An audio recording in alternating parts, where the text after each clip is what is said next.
So in our business of national security, where our job is to fly, fight, and win, our job is to be prepared for the unexpected, our job is to win no matter what, we better be masters at this game of innovation.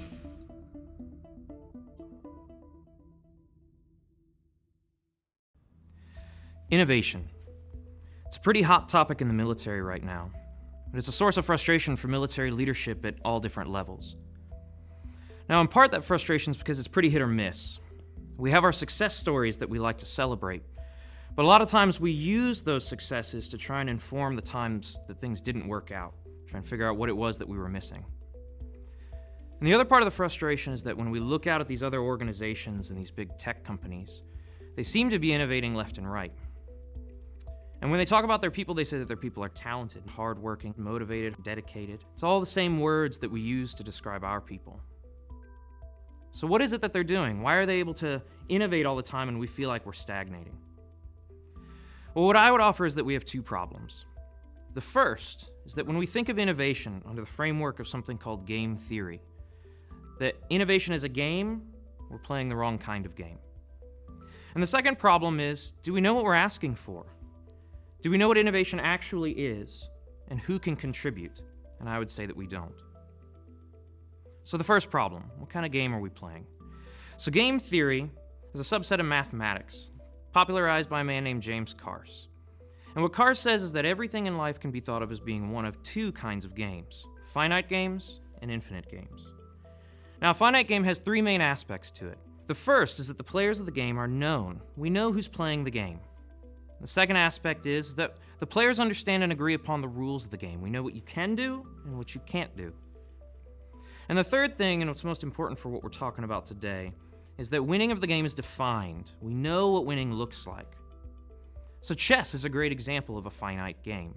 So in chess, whether you're playing yourself, your best friend, crazy 10-person chess, whatever kind of chess you're playing, you know who you're playing with. Second is everyone playing the game understands and agrees upon the rules of the game. We know what the pieces can do and what they cannot do. And lastly, we know what winning looks like. And we know the moment that winning has happened and who has won and who has lost. In a lot of finite games, we actually have a name for this moment. In chess, it's checkmate. Now, infinite games are pretty much the opposite in every regard. Infinite games have four aspects to them. The first is that the players of the game are not fixed. Over the course of the game, the players can change. Second is that the rules of the game are not fixed. Over the course of the game, the rules can be bent, broken, challenges can be inserted, challenges can be taken away. The third thing is that winning is undefined. Inherently, when winning is undefined, that means that the only possible outcome is that eventually you lose. And it's because of that third thing that we have our fourth thing. And that is that the players of an infinite game will continue to play the game until they can no longer play. Leadership author and speaker Simon Sinek actually puts it well when he says that the players will continue to play until they run out of either the resources or the will to play. So Snake and Tetris are great classic examples of infinite games. So here, typically the player is you. Now your goal in the game in Snake is to get the apple.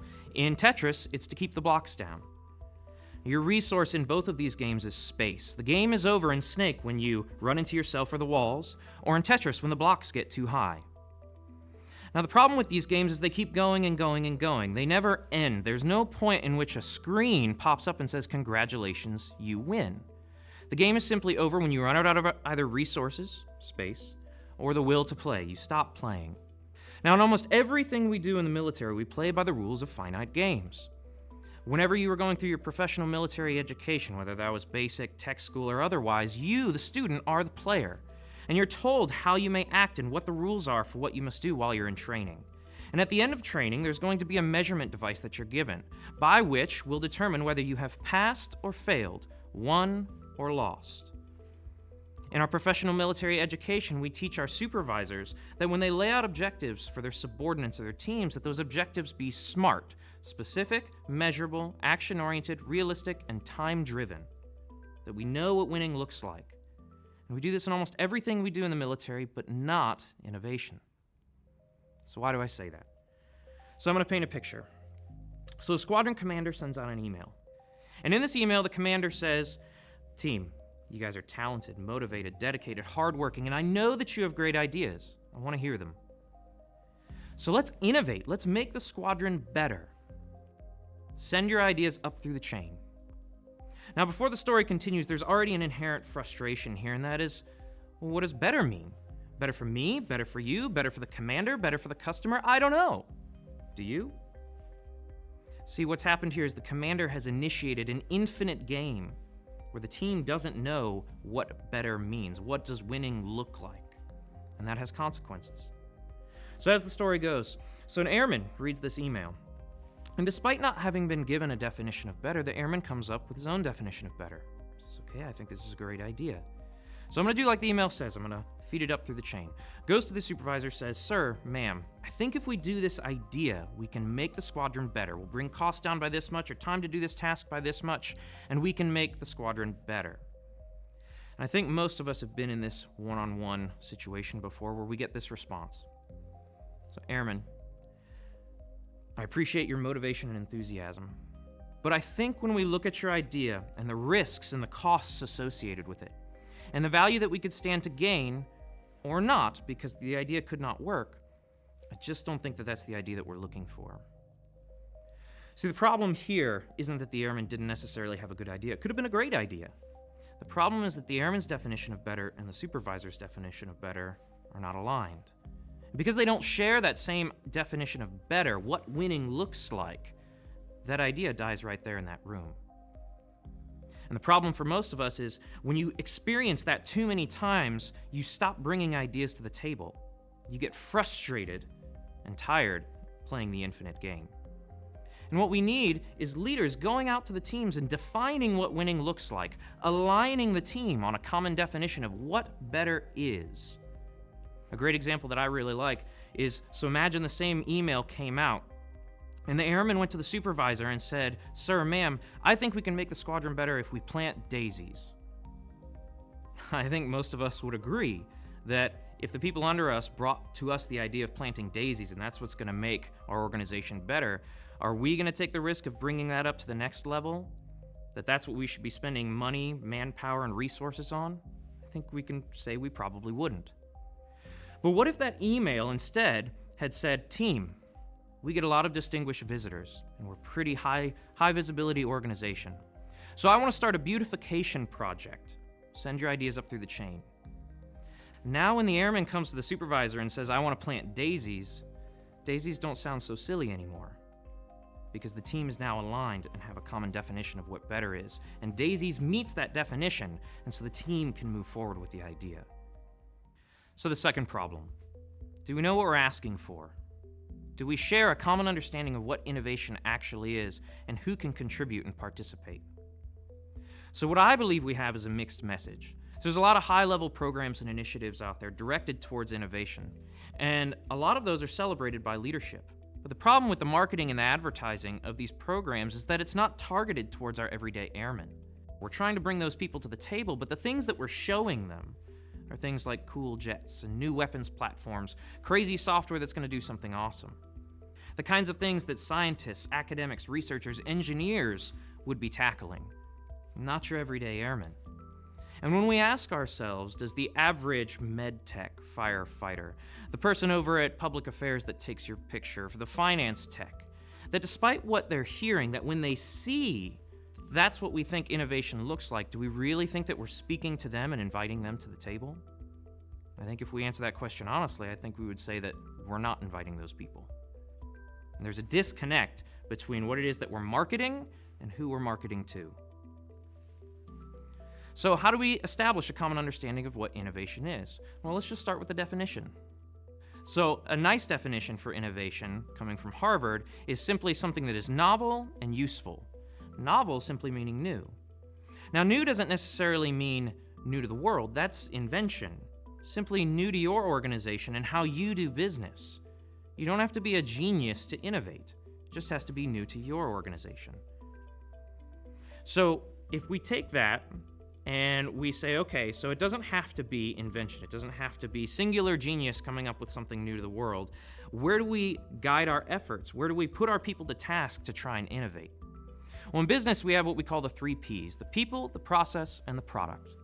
And the idea here is that for your people, if you take care of them, you train them well, you take care of their health, and you watch out for their morale, that your people are going to use your process, which is the tools that you give them to develop the product. And as long as that process is efficient, you watch out for your costs and your wasted resources, that you should develop a quality product. So a lot of times when we think of innovation and we confuse it with invention, we start thinking and looking towards product. But the most meaningful innovation actually comes from when we make refined changes to our process, the tools that our people use every day. And so already now we are being inclusive of everyone. It is the tools that even the lowest person in your organization uses every day. And if you go to them and you say, what about the tools that you use every day frustrates you? How can this be better? In some measurable way, can we make our organization better? So how do we know this is going to work? How do we know that if we take a singular leader and that leader defines for the team what winning looks like, aligns the team, focuses our energies and our resources towards accomplishing a specific objective, and as long as we put that objective within our process, the tools that our people use every day, that we can finally start to include everyone and create meaningful change? Let's look at some of the organizations that we're so envious of in their ability to innovate. So Amazon started off as an online marketplace, much like many others. Now their product is convenience. The fact that I can sit on my couch and order something on their website, and instead of having to go out to Walmart or some other store, that as long as I have the time, it'll show up to my front door. But at some point they had a leader that said, team, what I want is that when a customer goes on our website and orders something, instead of it taking a week to 10 days, it'll arrive at their door in 2 days. Go team, go. Aligned the team on figuring out how within our processes can we deliver that change. And they are the company that they are today, based on that principle. So it turns out in the military we do have some success stories of our own that mirror this. So we're having this problem in our deployed environments where when our service members get hurt, the traditional way of managing their pain is opioids. But opioids have several problems. First, they can be relatively expensive. Second, they're addictive. And the third thing is I can't put you back to work. I can't put you behind a machine gun when you're on drugs. So the thing that you're actually getting paid to be here to do, you're not doing it. So how do we tackle those three problems? And they turn to acupuncture. It's a thousands-of-year-old method for managing pain. Not new, but new to the way that we do business, and therefore it was innovative. So how can we do this? How do we make this happen within our organizations? So first off, you need to understand that there is no genius required anywhere. Okay, it doesn't take a genius to go to the organization, to the people, and say, I want to cut shipping times from 5 days, 10 days, whatever, down to 2 days. It just takes courage and audacity. So there's one more thing I want to talk about, and that's culture. See, culture is actually part of our process.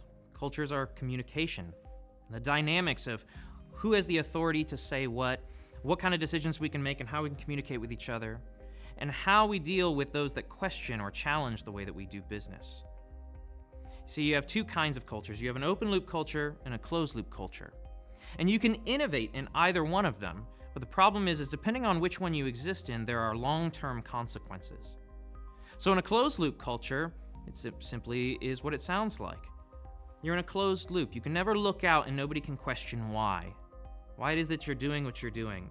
The tools that you use every day, are those the best that those tools could be? And is the product that you're actually delivering even relevant anymore?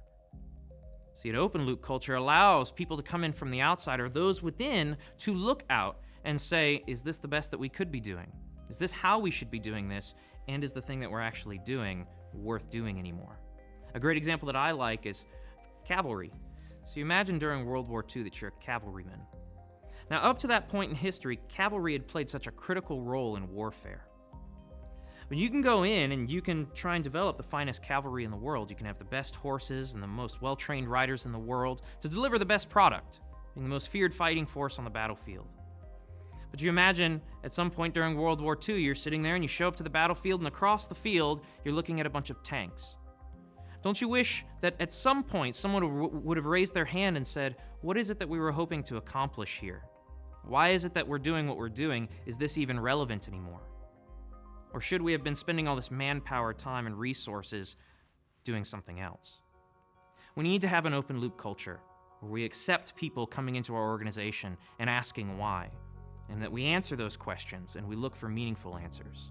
And in the absence of meaningful answers, that we now have a new problem that we need to address. So what you need to do is you need to figure out a way to talk to your people. Whether you have some sort of leadership forum, some sort of spark tank where you just get the ideas flowing and you say, team, where within our processes, the tools that you use every day, do you feel like there's room for improvement? And then you pick one. Just one. And it doesn't have to be big. And you set a measurable, achievable objective to that. And you turn to the team and you say, this is your goal. This is what winning looks like. Because our teams need to feel a win. See, one of the beautiful things about a finite game is that sometimes you do lose. And in the beauty of losing is what we learn is that you can take those experiences to the next game and hopefully play better. But when you get a taste for the win, there's something about us as human beings that we respond to that. We love the taste of victory. And when we get to the next game, we're hungry for another win. So our teams need to feel a win. But again, we need to understand that it's okay to fail. We have this saying that we're using a lot right now, fail fast and move on. Okay. Thomas Edison said, I didn't fail, I simply found 10,000 ways not to make a light bulb. A lot of times our failures can be just as informative to our successes. And it's important that we understand in the military where a lot of times we do not have a mindset that's acceptant to failure, that it's okay to fail. So the thing that I want to leave you with is that what we're really looking for here is progress. So progress is something that the military has done for a long time. For decades, we've been progressing and getting better at what it is that we do. So we need to be asking those questions. And then when we go in with our singular leaders, defining for our teams what the problem is that they need to be solving within the process, to align the team and focus their energies, that's when we can finally get back to progressing the way that we keep dreaming about. Thank you.